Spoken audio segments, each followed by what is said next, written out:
السلام عليكم ورحمة الله وبركاته. الحمد لله رب العالمين والصلاة والسلام على أشرف الأنبياء والمرسلين نبينا محمد وعلى آله وأصحابه وسلم تسليما كثيرا. أما بعد، أعوذ بالله من الشيطان الرجيم. بسم الله الرحمن الرحيم.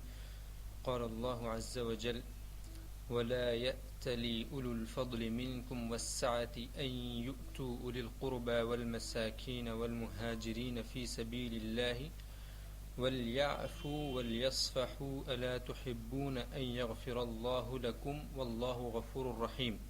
وقال رسول الله صلى الله عليه وسلم: من أراد الله به خيرا يفقهه في الدين. قال رسول الله صلی اللہ علیہ وسلم: من اراد اللہ به خیرا یفقہہ فی الدین. عزیز دوستو اور ساتھیو، جیسے کہ ہم کو معلوم ہے کہ ہمارے جو دروس کا سلسلہ چل رہا ہے وہ توحید پر چل رہا ہے کہ توحید کی امت مسلمہ کو فی الوقت کتنی ضرورت ہے اور توحید کی اسلام میں کیا اہمیت ہے، اس کا کیا درجہ ہے اور اس کے کیا فضائل ہیں. اور الحمدللہ یہ 8واں درس ہے توحید پر. 8واں.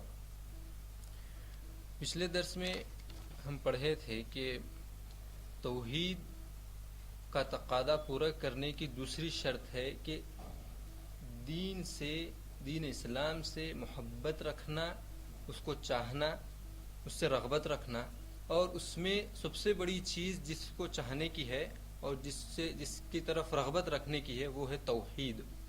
یہ پچھلے ہفتے ہم دلائل کے ساتھ پڑھے تھے. اسی ٹاپک کو لے کر کے، اسی موضوع کو لے کر کے ہم انشاءاللہ یہ درس میں بھی علم حاصل کرنے کی کوشش کریں گے کہ کس طریقے سے اور ہم کو دین سے قریب ہونا چاہیے، اس کو چاہتے ہوئے. دو قسم کے مسلمان ہیں. ایک ایسے ہیں جو مسلمان ہیں اور اپنے اسلام سے محبت رکھتے ہیں، جو بھی کام اسلام کا کرتے ہیں وہ خوشی سے کرتے ہیں. اور دوسرے ہیں ایسے مسلمان جو صرف نام کے ہیں، یعنی ان کو دین سے رغبت نہیں ہے، ان کو دین کی چیزوں سے، دین کے شعائر سے محبت نہیں ہے. وہ نماز بھی پڑھتے ہیں تو کسی کے ڈر سے پڑھتے ہیں، اپنی خواہش سے نہیں پڑھتے. تو ہم پچھلے درس کے موضوع کو لے کر کے ہی انشاءاللہ اس درس میں بھی کچھ علمی اور عملی اعتبار سے پڑھنے کی کوشش کریں گے. پچھلے ہفتے ہم رکے تھے کہ جس شخص کے پاس ہے، جس انسان کے پاس 3 چیزیں ہوں گی وہ ایمان کی حلاوت حاصل کر سکے گا. اور ایمان کی حلاوت کے بارے میں ہم پچھلے درس میں پڑھے تھے کہ ایمان کی حلاوت کیا ہوتی ہے. 3 چیزیں کیا ہے وہ؟ سب سے پہلی چیز کہ اللہ تعالیٰ اور رسول اللہ صلی اللہ علیہ وسلم کے سامنے کوئی اور چیز اس کے نہ رہے، یعنی اللہ تعالیٰ اور رسول اللہ صلی اللہ علیہ وسلم سے زیادہ وہ کسی اور چیز سے محبت نہ رکھے، کسی اور چیز کی طرف رغبت نہ رکھے. اور کس طریقے سے ہم دیکھ لیتے پچھلے ہفتے. پہلی چیز ہوئی. دوسری چیز کہ ایک مسلمان دوسرے مسلمان سے یا دوسرے مسلمان کو چاہے یا پھر اس سے دوستی کرے یا اس سے دشمنی کرے یا اس سے بات کرے یا بات نہ کرے، اس سے کچھ دے یا اسے کچھ لے، صرف اور صرف اللہ کے لیے ہو. یہ دوسری شرط ہے جو ایمان کی حلاوت حاصل کرنے کی. اور اس بارے میں بھی کس طریقے سے ہم کو کرنا ہے یہ چیز پچھلے درس میں ہم دیکھے تھے. تیسری چیز جس کی تشریح پچھلے درس میں نہیں ہو سکی تھی ٹائم کے کم ہونے کی وجہ سے، تیسری چیز ہے اللہ تعالیٰ جب کفر سے ہم کو بچا کر کے اسلام میں داخل کیا، مسلمان بنا کر کے پیدا کیا ہے، تو شرک میں یا پھر کفر میں داخل ہونے سے اس طریقے سے ڈرنا جس طریقے سے انسان آگ میں داخل ہونے سے ڈرتا ہے، جس طریقے سے انسان آگ میں داخل ہونے سے ڈرتا ہے. اس کی تشریح کرنے سے پہلے کیا رسول اللہ صلی اللہ علیہ وسلم سے محبت رکھنا اپنے نفس سے زیادہ ضروری ہے؟ اپنے نفس سے زیادہ. بیوی بچوں کو چھوڑ دو، ماں باپ کو چھوڑ دو، بہن بھائیوں کو چھوڑ دو، دوستوں کو چھوڑ دو، سب دنیا الگ چیز. اپنے سے زیادہ کیا میں اپنے نفس سے زیادہ، کیا میں اپنے نفس سے زیادہ رسول اللہ صلی اللہ علیہ وسلم کو چاہنا، کیا یہ ایمان میں داخل ہے؟ کیا جبھی میں پکا مومن ہوں گا یا نہیں؟ اور کیا مطلب ہے کہ رسول اللہ صلی اللہ علیہ وسلم کو اپنے نفس سے زیادہ چاہنا؟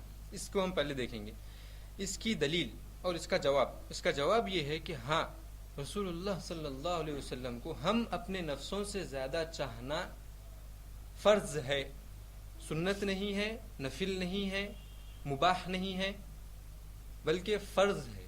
فرض جس طریقے سے نماز فرض ہے اسی طریقے سے اگر نہیں کرتے ہیں ہم اپنے سے زیادہ رسول اللہ صلی اللہ علیہ وسلم سے محبت تو پکے مومن نہیں ہیں۔ دلیل آپ پوچھیں گے دلیل کون سی ہے؟ دلیل لیجیے آپ، عمر رضی اللہ تعالیٰ عنہ، اور یہ جو واقعہ پیش آیا ہے وہ بھی ایسے شخص کے ساتھ اور ایسے صحابی کے ساتھ پیش آیا ہے جس کا مرتبہ امت مسلمہ میں دوسرا ہے۔ اگر رسول اللہ صلی اللہ علیہ وسلم کے بعد کسی کا مرتبہ ہے تو وہ ابوبکر رضی اللہ تعالیٰ عنہ، پورے امت مسلمہ میں جب تک قیامت آئے گی، جب تک جتنے مسلمان ہیں سب میں سب سے پہلا مرتبہ یعنی فضیلت کس کو ہے؟ ابوبکر رضی اللہ تعالیٰ عنہ۔ ابوبکر رضی اللہ تعالیٰ عنہ کون ہے؟ علمی چیز ہے۔ ابوبکر رضی اللہ تعالیٰ عنہ خلیفۃ المسلمین، سب سے پہلے خلیفہ۔ اور رسول اللہ صلی اللہ علیہ وسلم کے کون ہوتے تھے؟ خسر، رسول اللہ صلی اللہ علیہ وسلم کے، کیونکہ عائشہ رضی اللہ تعالیٰ عنہ ابوبکر رضی اللہ تعالیٰ عنہ کی بیٹی ہے، تو رسول اللہ صلی اللہ علیہ وسلم سے عائشہ رضی اللہ تعالیٰ عنہ کی شادی ہوئی، تو ابوبکر رضی اللہ تعالیٰ عنہ کیا ہوئے؟ خسر ہوئے، سسرے ہوئے۔ یہ سب سے پہلا مرتبہ اگر پورے امت مسلمہ میں، مردوں میں عورتوں میں سب میں اگر کسی کو ہے تو وہ ابوبکر رضی اللہ تعالیٰ عنہ کو ہے۔ اس کے بعد اگر کسی کا مرتبہ امت مسلمہ میں ہے، علمی چیز ہے، ہم کو ہمارے دین کے بارے میں تاریخی اور ہمارے صحابہ رضی اللہ تعالیٰ عنہم کے بارے میں معلوم رہنا بہت ضروری ہے۔ اور یہ خلیفۃ المسلمین ہے دوسرے، عمر رضی اللہ تعالیٰ، ان کے ساتھ یہ قصہ پیش آیا۔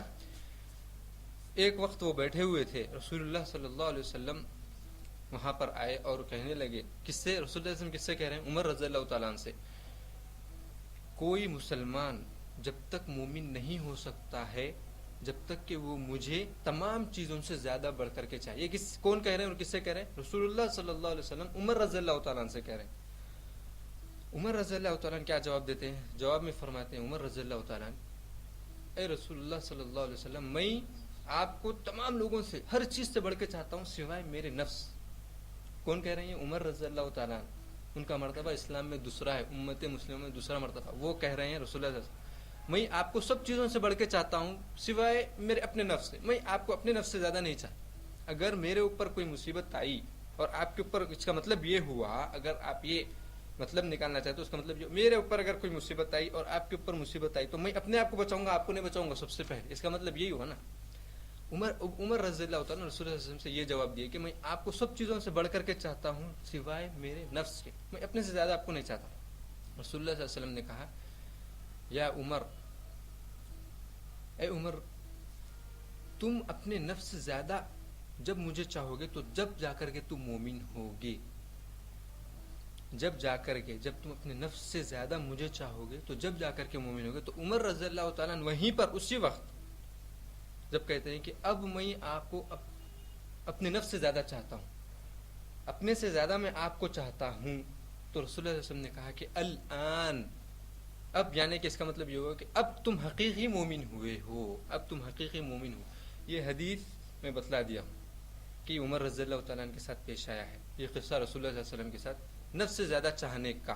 اب ہم کو اس سے کیا درس حاصل کرنا ہے؟ اصل سوال یہ ہے، ہم کو کیا سیکھنا ہے اس سے؟ کیا وجہ تھی کہ عمر رضی اللہ تعالیٰ عنہ اسی وقت، اسی سیکنڈ میں جب رسول اللہ صلی اللہ علیہ وسلم نے کہا کہ تم اپنے نفس سے زیادہ جب مجھے چاہو گے جب مومن ہوگے، تو اسی وقت انہوں نے کہا کہ میں اپنے سے زیادہ آپ کو چاہتا ہوں۔ تو کیا وجہ تھی کہ عمر رضی اللہ تعالیٰ عنہ اسی وقت رسول اللہ صلی اللہ علیہ وسلم کو اپنے نفس سے زیادہ چاہنے لگے؟ اس کا جواب کیا ہے؟ کیوں آخر عمر رضی اللہ تعالیٰ رسول اللہ علیہ وسلم کو اپنے نفس سے زیادہ چاہنے لگے؟ اس کا جواب علماء کرام دیتے ہیں کہ انسان کے پاس دو طریقے کی محبت ہوتی ہے، انسان کے پاس دو طریقے کی چاہت ہوتی ہے۔ ایک ہے حب طبعی بولتے، جو نفسی، یعنی اللہ تعالیٰ انسان کی فطرت میں رکھتا ہے، جس محبت کو اللہ تعالیٰ انسان کی فطرت میں رکھتا ہے۔ مثلا والدین سے محبت کرنا فطری چیز ہے، یہ کوئی بھی شخص دنیا میں کوئی بھی اس محبت کو انسان سے الگ نہیں کر سکتا۔ بیوی سے محبت کرنا ہے، یہ فطری چیز ہے۔ بچوں سے محبت کرنا فطری، مال سے محبت کرنا فطری چیز ہے انسان کی، یہ ختم نہیں ہو سکتی مرتے دم تک، جب مرے گا آدمی تو جب ختم ہوگی، یہ فطری محبت ہے۔ ایک دوسری محبت جو انسان کے پاس ہوتی ہے وہ حب اختیاری ہے، حب اختیاری. اختیاری کا مطلب انسان کسی اور چیز سے محبت کرتا ہے کسی غرض کی وجہ سے, کسی وجہ سے, کوئی اس کو کام ہے کسی سے, جب جا کر کے اس سے محبت کرتا ہے. مثلا آپ اپنے مینیجر سے محبت کرتے ہیں, کس وجہ سے؟ یعنی آپ کے فطرت میں نہیں ہے وہ مینیجر سے محبت کرنا. کیوں محبت کرتے ہیں آپ؟ کیوں چاہتے؟ کیونکہ آپ کو جو ہے نا وہ جاب دیا ہے, آپ کی سیلری دیتا ہے, آپ کو کام پہ رکھا ہے, اسی لیے آپ یہ کیا ہے, اختیاری ہے. کسی وجہ سے آپ جو ہے نا اس کو محبت کی ہے مینیجر سے. یا پھر آپ اپنے کولیگ سے محبت کرتے ہیں, کیونکہ اس کے ساتھ آنا جانا ہے, یا تو آپ اس کو لے جاتے یا اس کے ساتھ آپ جاتے. یہ طبیعی نہیں ہے, یہ وجہ سے ہے, کچھ غرض ہے اس وجہ سے. رسول اللہ صلی اللہ علیہ وسلم عمر رضی اللہ تعالیٰ عنہ سے حب طبیعی نہیں مانگے کہ تم مجھے فطرتی محبت دینے کے لیے نہیں کہ رسول اللہ صلی اللہ علیہ وسلم نے کہا کہ اختیاری جو محبت ہے وہ مجھ سے کرو تم. کیا مطلب اس کا؟ عمر رضی اللہ تعالیٰ عنہ جب دیکھے کہ رسول اللہ صلی اللہ علیہ وسلم ایک ایسے واحد شخص ہے اس دنیا میں جس کو اگر میں اپنی نفس سے زیادہ چاہوں گا تو جنت میں داخل ہوں گا, پکا مومن جب ہوں گا میں. تو کیا وجہ کیا بنی یہاں پر کہ رسول اللہ صلی اللہ علیہ وسلم کی شخصیت جو ہے وہی ایسی شخصیت ہے جس کو میں اپنے نفس سے زیادہ چاہوں گا تو پکا مومن ہوں گا. یہ وجہ ہے, اختیاری ہے یہ محبت. یہ وجہ ہونے کی وجہ سے عمر رضی اللہ تعالیٰ عنہ کہنے لگے کہ اب, یعنی جب ان کو معلوم ہوا کہ رسول اللہ صلی اللہ علیہ وسلم ہی ایسی شخصیت ہے جس کی محبت سے میں جنت میں داخل ہوں گا, تو انہوں نے کہا کہ یہ وجہ سے میں آپ کو اپنے نفس سے زیادہ چاہتا ہوں. اس کا مطلب یہ ہوا کہ جب رسول اللہ صلی اللہ علیہ وسلم ہم کو کسی چیز کا حکم دیں کرنے کا اور کسی چیز سے روکے تو بغیر چون چرا کرے کے, بغیر کسی بہانے تلاش کرے کہ ہم کو آنکھ موچ کر کے, قرآن اور صحیح حدیث آ گئی تو آنکھ موچ کر کے, زبان کو تالا لگا کر کے اور کانوں کو کھول کر کے تاکہ سن کر کے اس پر عمل کرنا ضروری ہے. یہ ایک دلیل تھی اس حدیث سے ہم کو یہ معلوم ہوا, اس دلیل سے ہم کو یہ معلوم ہوا کہ ہم کو اپنے نفسوں سے زیادہ رسول اللہ صلی اللہ علیہ وسلم سے محبت کرنا ہے. اس کا کیا مطلب ہے؟ ایک سوال, اس کا جواب تو دے دیا ہمیں کہ عمر رضی اللہ تعالیٰ کیوں جو ہے نا رسول اللہ سے محبت کرے.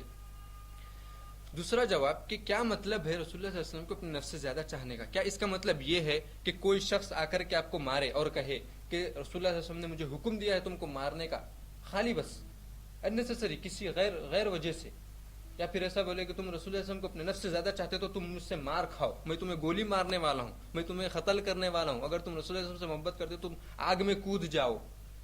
یا پھر رسول اللہ صلی اللہ علیہ وسلم سے اگر تم محبت کرتے تو گاڑی اتنی تیز چلاؤ کہ جا کر کے تم دیوار کو مارنا اور تم مر جانا, اگر تم رسول اللہ صلی اللہ علیہ وسلم سے محبت کرتے. کیا اس کا مطلب یہ ہے کہ اپنی جان دے دینا, خودکشی کرنا, یہ کہتے ہوئے کہ میں رسول اللہ صلی اللہ علیہ وسلم کو اپنے نفس سے زیادہ چاہتا ہوں؟ کیا اس کا مطلب یہ ہے؟ نہیں. اس کا مطلب کیا ہے؟ اس کا مطلب یہ ہے کہ جب رسول اللہ صلی اللہ علیہ وسلم کسی چیز کا حکم دے اور نفس, اپنا جو نفس ہے, اگر اس کو انکار کرے, چاہے کتنا بھی انکار کرے, اپنے اوپر کتنی بھی مشقت ہو, اس چیز کو بجا لانا, یہ ہے محبت. دلیل یعنی مثال, دلیل نہیں مثال کے طور پہ فجر کی نماز ہر انسان پر, یعنی ہر مسلمان پر بہت ہی مشقت ہوتی ہے فجر کی نماز پڑھنے کے لیے, ہر مسلمان پر. رسول اللہ صلی اللہ علیہ وسلم نے کہا ہے کہ فجر کی نماز جماعت کے ساتھ سورج طلوع ہونے سے پہلے مسجد میں ادا کرنا ہر مسلمان بالغ عاقل پر فرض ہے.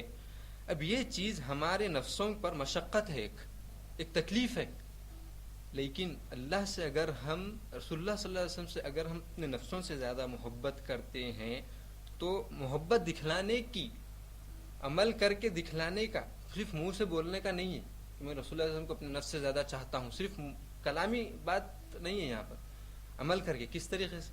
آپ فجر کی نماز کو اٹھیں گے, چاہے آپ کی نیند گہری ہو, موبائل الارم رکھیں گے آپ اور اٹھیں گے. کیوں؟ کیونکہ آپ کہہ رہے ہیں زبان سے, سونے سے پہلے کہہ رہے ہیں کہ میں رسول اللہ صلی اللہ علیہ وسلم کو اپنے نفس سے زیادہ چاہتا ہوں. تو جب نفس منع کر رہا ہے تو اس نفس کے اوپر رسول اللہ صلی اللہ علیہ وسلم کی بات کو مقدم کرنا, یہ چیز ہے رسول اللہ صلی اللہ علیہ وسلم کو اپنے نفس سے زیادہ چاہنا. اسی طریقے سے اگر مثالیں اگر میں دوں تو بہت زیادہ ہے, لیکن مختصراً بات میں یہ بتلانا چاہتا ہوں کہ جس چیز میں رسول اللہ صلی اللہ علیہ وسلم کا حکم ہو اور اس چیز کو نفس تسلیم نہ کرے, نفس پہ مشقت ہو, تکلیف ہو, اس نفس کو مار کے رسول اللہ صلی اللہ علیہ وسلم کی بات پر عمل کرنا، یہ ہے رسول اللہ صلی اللہ علیہ وسلم سے اپنے نفس سے زیادہ محبت کرنا۔ اسی طریقے سے پچھلے درس میں یہی پڑھے تھے کہ ایک دوسروں کو معاف کرنا، ایک بھائی ایک مسلمان دوسرے مسلمان کی غلطی کو، چاہے وہ اس کے اوپر ظلم کیا ہو، اس کو معاف کرنا، کیونکہ معاف کرنے سے محبت پیدا ہوتی ہے۔ اور ہم کس کے لیے معاف کر رہے ہیں؟ اللہ کے لیے۔ دوسری شرط کیا تھی وہ حدیث کی کہ ایک شخص اگر دشمنی کرے یا دوستی کرے تو وہ اللہ کے لیے کرے، صرف اور صرف اللہ کے لیے۔ کیا اگر میں کسی کو معاف کر دوں جو میرے اوپر ظلم کیا ہے تو کیا میرے گناہ معاف ہوں گے؟ ایک سوال۔ دوسرا سوال، کیا میں دوسروں کو معاف کر دوں جس نے میرے اوپر ظلم کیا ہے تو کیا مجھے دنیا میں کچھ اس کا بدلہ ملے گا؟ دوسرا سوال۔ تیسرا سوال یہ ہے کہ کیا میں کسی کو دنیا میں معاف کرنے کے بعد آخرت میں کچھ اس کا بدلہ ملے گا کیا؟ 3 سوالات ہیں، بہت ہی امپورٹنٹ سوال ہے اور اس کے جواب میں آپ کو دوں گا، لیکن یہ چیز میں بتلا رہا ہوں جو یہ ہم کو یعنی آج امت مسلمہ میں اور مسلمانوں کے جو ہے نا اس کو سیکھ کر کے اس پر عمل کرنا بہت ضروری ہے، کیونکہ ہمارے درمیان میں بہت سے چھوٹے چھوٹے باتوں پر شیطان لڑائی ڈالتا ہے، چھوٹے چھوٹے باتوں پر جس کی کوئی حیثیت نہیں ہوتی، ان باتوں پر ہمارے درمیان میں شیطان لڑائی ڈالتا ہے اور اس لڑائی کو اس حد تک لے جاتا ہے کہ ہم ایک دوسرے کی صورت دیکھنے کو گوارا نہیں کرتے۔ یہ حقیقت ہے، یہ کسی سے بات چھپی ہوئی نہیں ہے، جس کے ساتھ بھی یہ ہوتا ہے وہ آزماتا ہے یہ چیز۔ لیکن سب سے پہلا سوال میں یہ بولا تھا کہ کیا میں کسی کو معاف کروں تو کیا میرے گناہ معاف ہو جائیں گے؟ اس کا جواب یہ ہے کہ ہاں، معاف ہو جائیں گے۔ آپ صرف اس کے ایک غلطی کو معاف کریں، اللہ تعالیٰ آپ کے تمام گناہوں کو معاف فرمائیں۔ دلیل کے بغیر کوئی بات نہیں چلے گی، دلیل کے بغیر کوئی بات نہیں چلے گی۔ دلیل کیا ہے؟ دلیل، اور یہ دلیل جو میں دے رہا ہوں وہ کس کے ساتھ پیش آئی ہے؟ وہ ایسی شخصیت کے ساتھ پیش آئی ہے جس کا مرتبہ امت مسلمہ میں سب سے پہلا ہے۔ کون ہے سب سے پہلے؟ ابو بکر رضی اللہ تعالیٰ۔ ابو بکر رضی اللہ تعالیٰ عنہ سب سے پہلے خلیفہ، جب رسول اللہ صلی اللہ علیہ وسلم کا انتقال ہوا تو اس کے بعد خلیفۃ المسلمین بنے ابو بکر رضی اللہ تعالیٰ۔ یہ قصہ معاف کرنے کا اللہ تعالیٰ نے قرآن کریم میں سورۃ النور میں اس کو جو ہے نا بیان کیا ہے اور اس کی فضیلت بتلائی ہے کہ معاف کرنے پر کیا ثواب ہے۔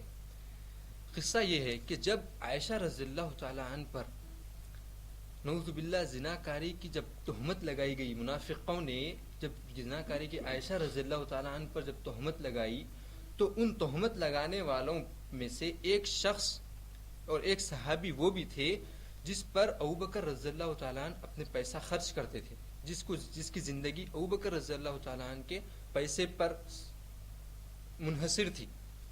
وہ اپنا پیسے دیتے تھے وہ صحابی کو اور وہ اپنی زندگی جیتے تھے۔ وہ صحابی کو ابوبکر رضی اللہ تعالیٰ عنہ خرید کر کے آزاد کیے تھے اور ان کی زندگی پوری ابوبکر رضی اللہ تعالیٰ عنہ چلاتے تھے۔ ان بہتان لگانے والوں میں سے ایک صحابی یہ شخص بھی تھے، یہ صحابی بھی تھے جو ابوبکر رضی اللہ تعالیٰ عنہ جن کو آزاد کر کے اپنی زندگی کا ہر چیز بانٹتے تھے اس شخص وہ صحابی کے درمیان میں۔ جب یہ چیز پیش آئی، جب یہ واقعہ پیش آیا اور وہ صحابی اس میں شامل ہو گئے تو ابوبکر رضی اللہ تعالیٰ عنہ کہنے لگے کہ میں اس دن کے بعد سے اس شخص کو جس نے میری بیٹی پر تہمت لگائی ہے، میں اس شخص کے اوپر ایک پیسہ اپنا خرچہ نہیں کروں گا، نہ جو میں گھر دیا ہوں نہ وہ استعمال کر سکتا ہے، نہ جو میں چیزیں دیا ہوں اس کو استعمال کرنے کے لیے نہ وہ استعمال کر سکتا ہے، کوئی چیز میں اس کو نہیں دوں گا۔ یہ حقیقی چیز ہے، انسان میں یہ طبیعی چیز ہے کہ جب کوئی شخص اس حد تک بڑھ جائے کہ اس کی بیٹی کے اوپر تہمت لگائے تو ہر شخص یہی کرتا ہے، کسی سے کوئی یہ نہیں بولتا کہ ارے کیوں کرے ایسا، ہر شخص یہی کرتا ہے۔ تو ابوبکر رضی اللہ تعالیٰ عنہ نے کہہ دیا کہ اس کے بعد سے نہیں کروں گا۔ اللہ تعالیٰ سورہ نور میں معاف کرنے کے لیے، ایک دوسرے سے محبت کرنے کے لیے، ایک دوسرے کو درگزر کرنے کے لیے اللہ تعالیٰ آیت نازل فرماتے ہیں ابوبکر رضی اللہ تعالیٰ عنہ کے بارے میں۔ اللہ تعالیٰ نے ارشاد فرمایا وَلْيَعْفُوا وَلْيَصْفَحُوا، یہ سورۃ النور کی آیت ہے۔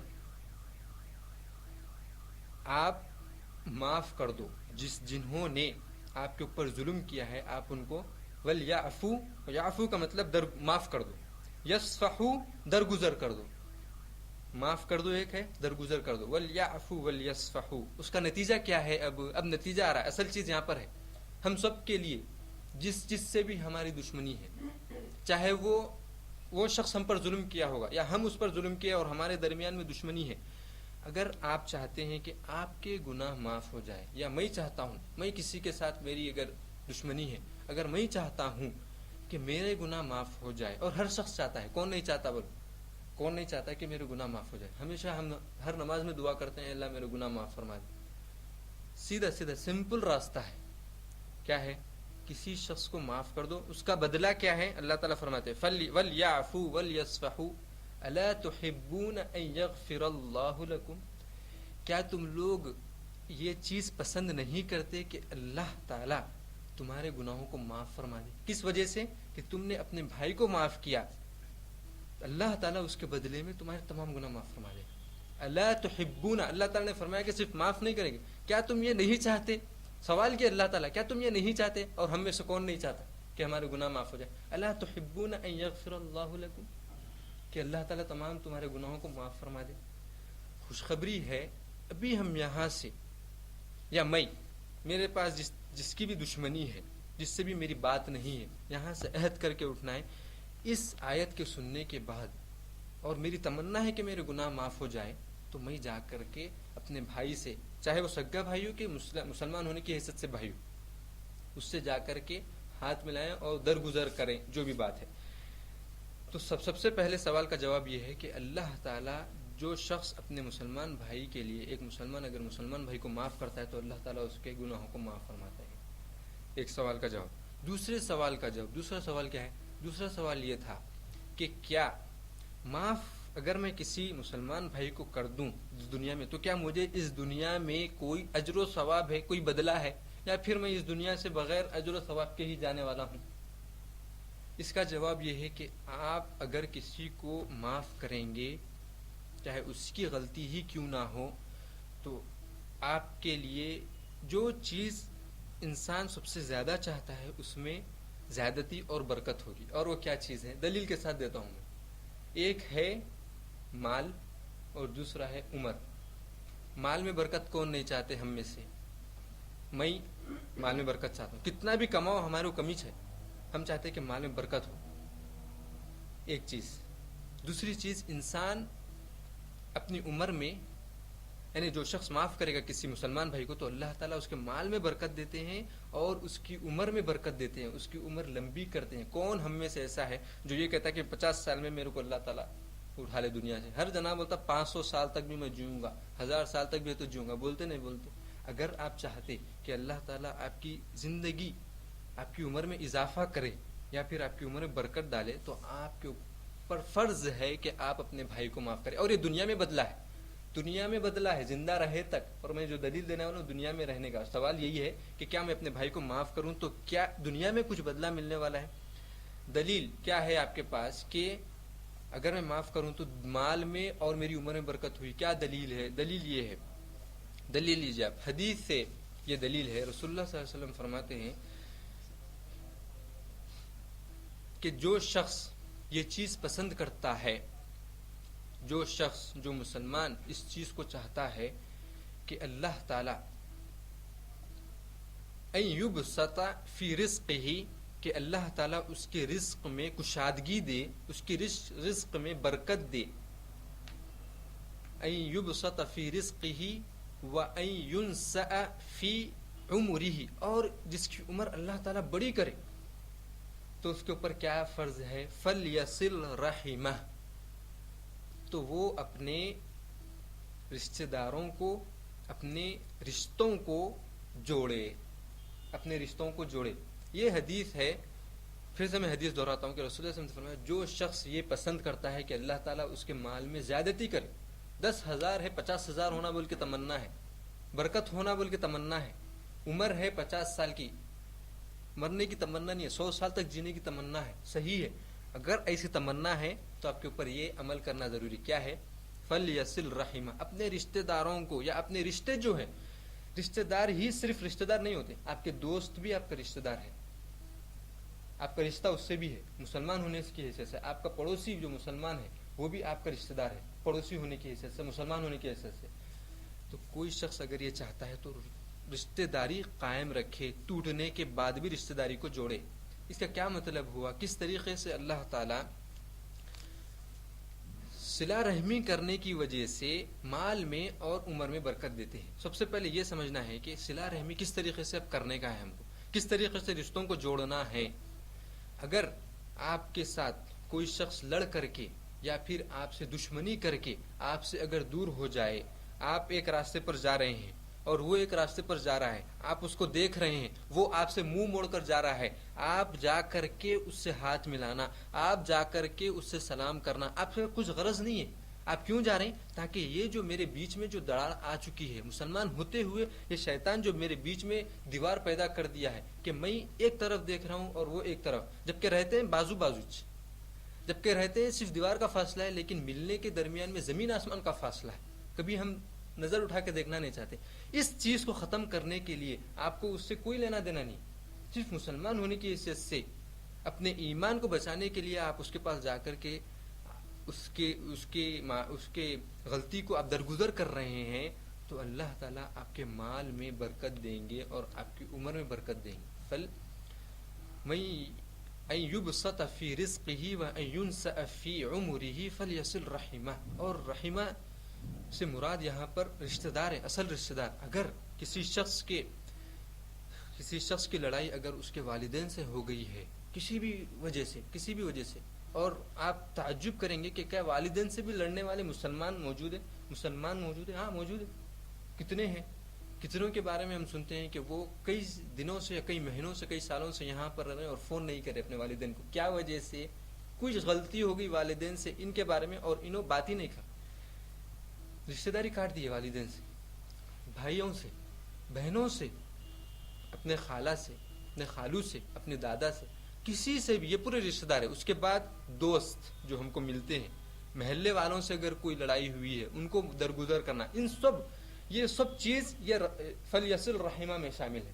یہ سب چیزیں جتنے مسلمان موجود ہیں، یہ سب مسلمان فلیصل رحمہ، ان سے دوستی کرنا، ان سے مصافحت کا اظہار کرنا، ان سے معافی، ان کے بارے میں جو دل میں کینہ کپٹ ہے یا دشمنی جو بھری ہوئی دل میں، ظاہری طور پر نہیں، دل میں جو ہے اس کو نکالنا اصل چیز ہے، اس کو ختم کرنا اصل چیز ہے۔ جبھی جا کر کے آپ کو اللہ تعالیٰ مال میں برکت دیں گے اور آپ کی عمر میں اضافہ ہوگا۔ مال میں برکت ایک حد تک سمجھ میں آتا ہے۔ اب میں یہاں پر فرق بتا رہا ہوں کہ مال میں کیا مطلب کہ اضافہ ہونا یا برکت ہونا، اور عمر میں کیا مطلب کہ اضافہ ہونا اور برکت ہونا، یہ چیز سمجھنا ضروری ہے۔ اگر میں آپ کو یہاں پر بول کر کے ایسے اٹھ کر کے چلے جاؤں، ختم کر دے کے درس، تو اس کا فائدہ نہیں ہے۔ آپ سمجھے ہی نہیں کہ اس کا کیا مطلب ہے، مال میں کس طریقے سے برکت ہوتی ہے، عمر میں کس طریقے سے زیادتی ہوتی ہے، یہ سمجھنا ضروری ہے۔ مال میں اس طریقے سے اللہ تعالیٰ برکت دیتے ہیں کہ آپ ایک شخص 15,000 کما رہا ہے اور آپ اگر 6-7 ہزار کما رہے ہیں، تو آپ کے پاس مہینہ ختم ہونے تک 2,000 باقی رہیں گے، اور جو 15,000 کما رہا ہے وہ مہینہ ختم ہونے سے پہلے اس کے تمام پیسے ختم ہو جائیں گے۔ کیوں؟ کیونکہ اللہ تعالیٰ نے اس کی برکت نکال لی۔ کیوں نکالی؟ کیونکہ اس نے اپنے رشتہ داروں سے دشمنی رکھی ہے، اپنے مسلمان بھائیوں سے دشمنی رکھی ہے۔ تو اللہ تعالیٰ شیطان اس جگہ اس کا پیسہ خرچ کرنے لگایا ہے جہاں پر اللہ تعالیٰ کی رحمت نازل نہیں ہوتی، جہاں سے برکت اٹھا لی گئی ہے وہاں پر وہ پیسہ خرچ کرتا ہے، اس کا پیسہ ختم ہو جاتا ہے۔ اور جو لوگ حقیقی طور پر سچے دل سے جب اس رشتہ داری کو نبھاتے ہیں تو وہ تجربہ کیے ہیں اس چیز کا۔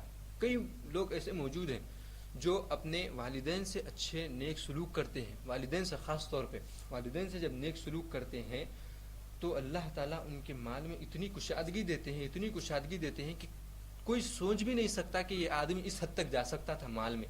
ہے کئی مثالیں موجود ہیں ہمارے سامنے، لیکن بتلانے کا مقصد یہ ہے کہ اس طریقے سے اللہ تعالیٰ ہم کو برکت دیتا ہے مال میں۔ یہ چیز ہو گئی۔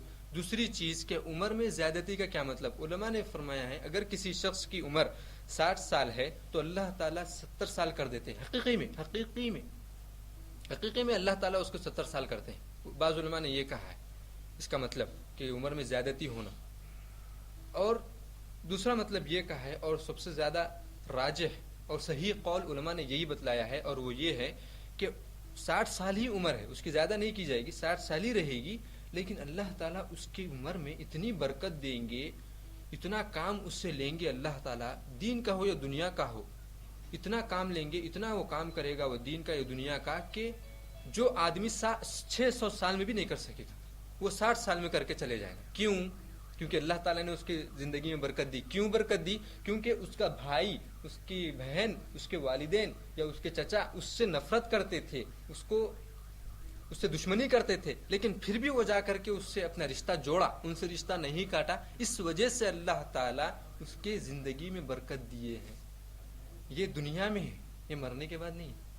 ہم انسانوں کو، مسلمان نہیں، ہر انسان سب سے پہلے یہ دیکھتا کہ میں کچھ کام کروں تو اس کے پیچھے میرے کو کیا بدلہ مل رہا، سب سے پہلے. اور ہر انسان کی فطری چیز ہے کہ کچھ کام کروں تو اس کے پیچھے کیا بدلہ مل رہا. مثال کے طور پہ میں جاب کر رہا ہوں تو میرے کو کیا مل رہا؟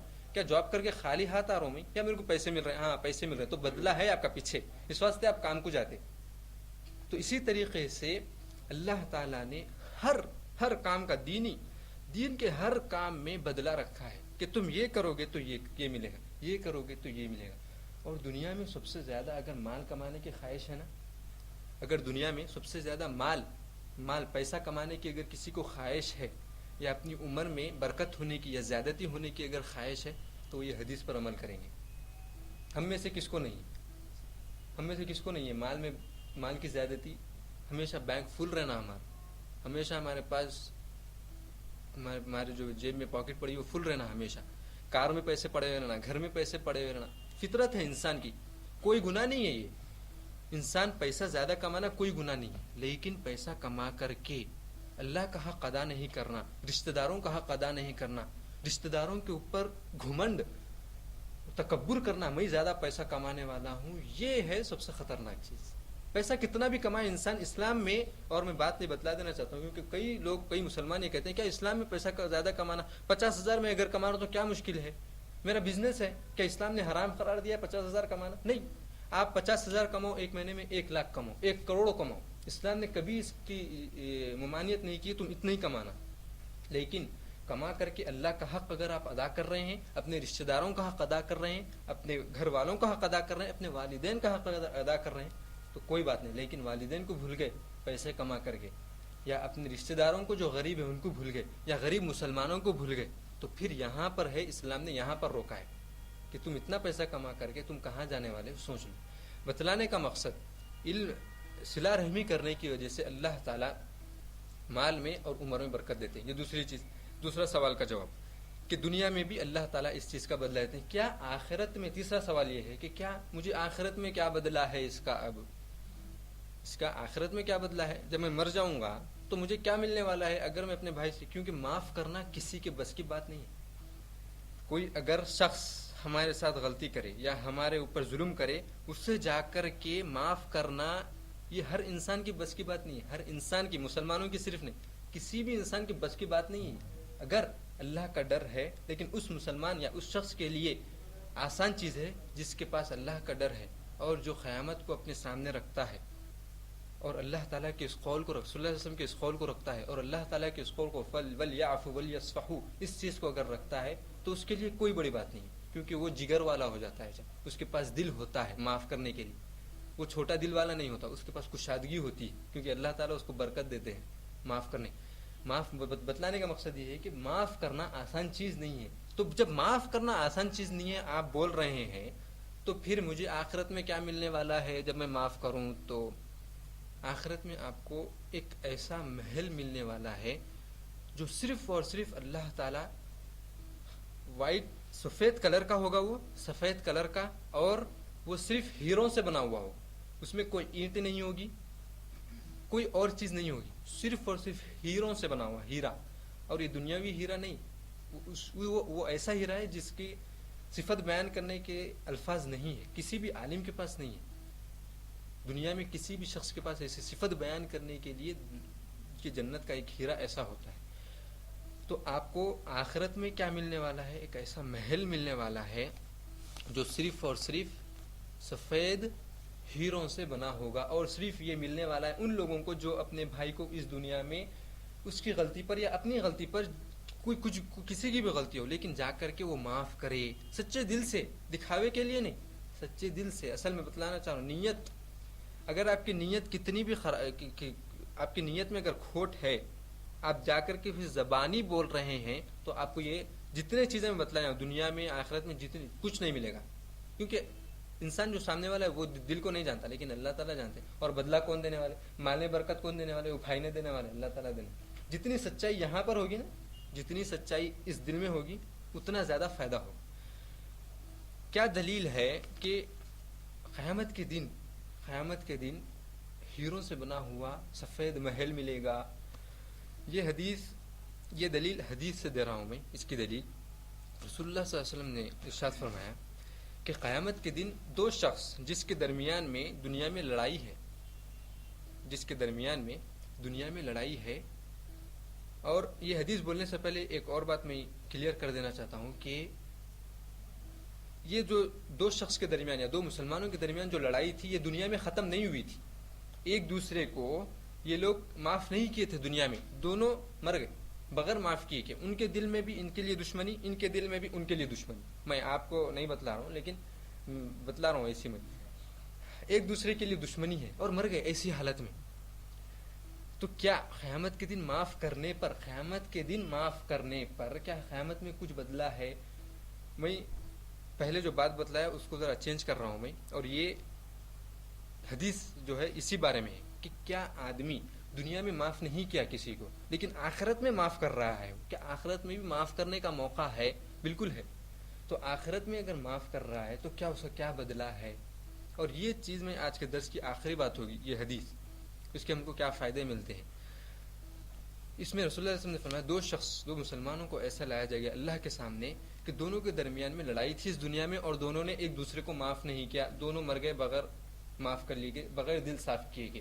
قیامت کے دن لایا جائے گا اور ایک شخص اس پر ظلم کیا ہوگا. مثال کے طور پہ خالد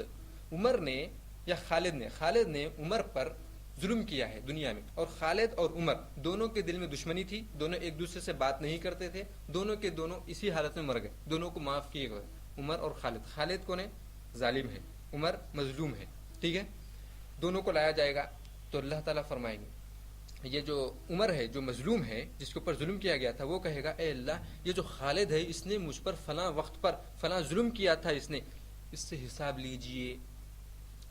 لیجئے، آج میرا حساب ہونا ہے. کیونکہ اللہ تعالیٰ نے فرمایا آج کے دن پورا حساب ہوگا. تو اللہ تعالیٰ فرمائیں گے ٹھیک ہے ہم حساب لینے والے ہیں. اور حساب شروع ہوگا کس سے؟ خالد سے. عمر کے اوپر جو ظلم کیا گیا تھا خالد سے بدلہ لیا جائے گا اس دن. اسی حالت میں اسی وقت میں جو مظلوم ہے یعنی عمر جو مظلوم ہے، اس شخص کو اللہ تعالیٰ اپنی قدرت سے ایک محل دکھائیں گے جو اس کی صفت میں نے بیان کی ہے کہ وہ وائٹ ہوگا. جو رسول اللہ صلی اللہ علیہ وسلم نے جس کی صفت بیان کی ہے، میں نے نہیں، رسول اللہ صلی اللہ علیہ وسلم جس کی صفت بیان کی ہے کہ جو وائٹ ہوگا اور ہیروں سے بنا ہوا ہوگا. تو اللہ تعالیٰ وہیں پر اسی محشر کا جو میدان ہے اسی جگہ اللہ تعالیٰ عمر کو جو مظلوم ہے اس کو دکھلائیں گے محل اپنی قدرت سے. کیسے دکھلائیں گے وہ ہم کو سوال اٹھانا نہیں ہے، دکھلائیں گے اللہ تعالیٰ بس. تو وہ عمر دیکھیں گے اور ختم ہو جائے گا، وہ پھر نہیں دکھے گا. اس کے بعد ایک وقت دیکھیں گے اور ان کے دل میں تمنا ہو کہ مجھے ملے وہ. اللہ تعالیٰ اس کو پھر ان کی نظروں سے اوجھل کر دیں گے. تو اللہ تعالیٰ پھر عمر سے جو مظلوم ہے ان سے پوچھیں گے عمر سے کہ یہ عمر اور خالد، یہ میں اپنی طرف سے مثال دینے کے لیے سمجھا رہا ہوں. حدیث میں ایسے کوئی الفاظ نہیں ہے کہ عمر خالد بول کر کے، اپنی طرف سے میں مثال دے رہا ہوں. عمر سے اللہ تعالیٰ فرمائیں گے جو مظلوم ہے کہ ابھی تم کچھ دیکھے؟ تو عمر کہیں گے کہ ہاں ایک محل دیکھا تھا میں جو وائٹ تھا اور سفید تھا اور ہیروں سے بنا ہوا تھا. تو اللہ تعالیٰ فرمائیں گے کیا تم چاہتے ہو کہ تم کو ملے وہ؟ کس سے کہیں گے وہ؟ عمر سے کہیں گے کیا تم چاہتے ہو، کیا تمہاری تمنا ہے وہ ہونے کی؟ تو عمر کہیں گے ہاں مجھے ہونا ہے. یعنی جو شخص جس پر ظلم کیا گیا ہے وہ کہے گا کہ مجھے چاہیے وہ. تو اللہ تعالیٰ فرمائیں گے تم اس بھائی کو معاف کرو اور تم اور تمہارے بھائی دونوں ہاتھ پکڑ کر کے اس جنت میں داخل ہو جاؤ. وہ محل تمہارا ہے. کس کے لیے؟ جو معاف کیے، عمر کے لیے. قیامت کے دن بھی جب فیصلہ ہوگا تو اللہ تعالیٰ معاف کرنے والے کا بدلہ محفوظ رکھے ہیں. بتلانے کا مقصد یہ ہے کہ معاف کرنا بہت بڑی دولت ہے. معاف کرنا ہر ایک کے بس کی بات نہیں ہے، اور معاف کرنا بہت بڑی دولت ہے. دنیا میں بھی اس کا ثواب ہے، اجر و ثواب جیسے ہم بتلا دیا حدیث سے. مرنے کے بعد بھی اگر آپ معاف کریں گے قیامت کے دن تو آپ کو ایک ایسا انوکھا محل ملے گا جو کوئی اور جنتی کو نہیں ملے گا، صرف معاف کرنے والے کو ملے گا. اور قیامت کے محشر کے دن اگر قیامت کے محشر میں یہ ثواب ہے تو دنیا میں آپ کو کتنی برکتیں حاصل ہوں گی. سوچو بس. اللہ تعالیٰ دنیا اور آخرت میں دونوں جگہ، ہم مسلمان اکثر مسلمان یہ سوچتے ہیں کہ اسلام پہ کیوں چلنا ہے، اسلام کیا دیتا ہے، دنیا میں تو کچھ ہے ہی نہیں، دنیا میں پیسہ کماؤ، عیش و آرام کرو، اپنی زندگی گزارو اور مر جاؤ، آخرت میں اللہ تعالیٰ معاف فرمانے والا ہے۔ اللہ تعالیٰ نے وعدہ کیا ہے کہ آخرت میں جو کلمہ پڑھ کے آئے گا، لا الہ الا اللہ پڑھ کے آئے گا، جنت میں داخل ہو گیا۔ یہ غلط فہمی ہے ہم مسلمانوں میں غلط فہمی ہے، ایسا کچھ نہیں ہے۔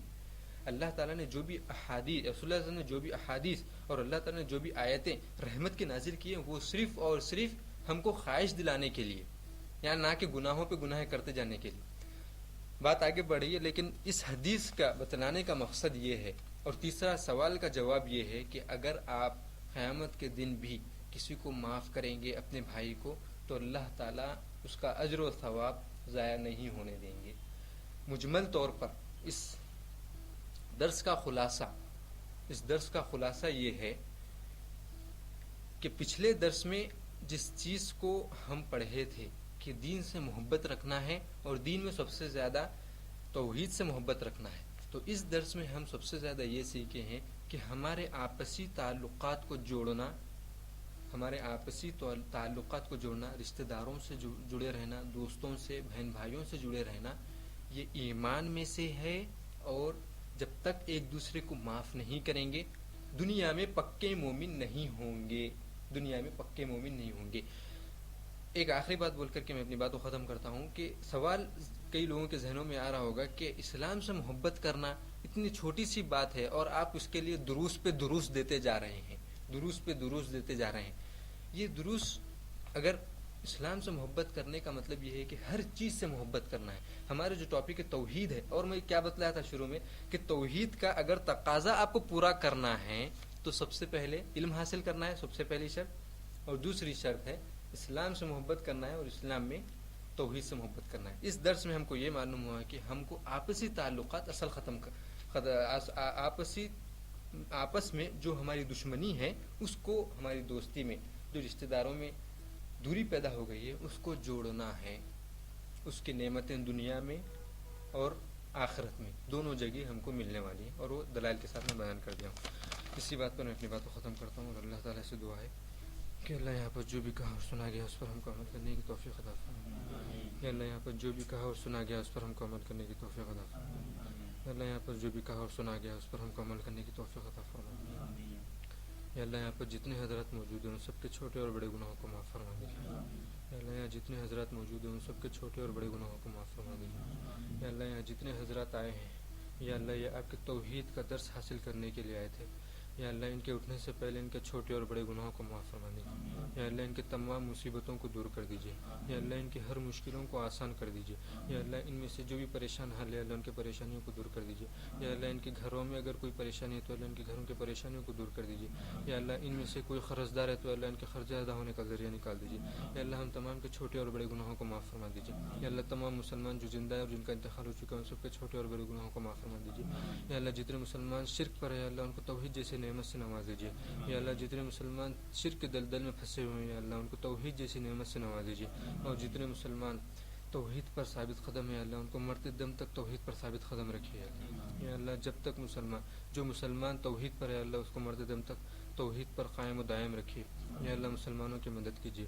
یا اللہ مسلمانوں کی مدد کیجیے۔ یا اللہ مسلمانوں میں جو بھی پریشان حال ہے اللہ ان کے پریشانیوں کو دور کر دیجیے۔ یا اللہ جو مسلمان جہاں پر بھی جس حال میں پریشان حال ہے اللہ اس کی پریشانیوں کو دور کر دیجیے۔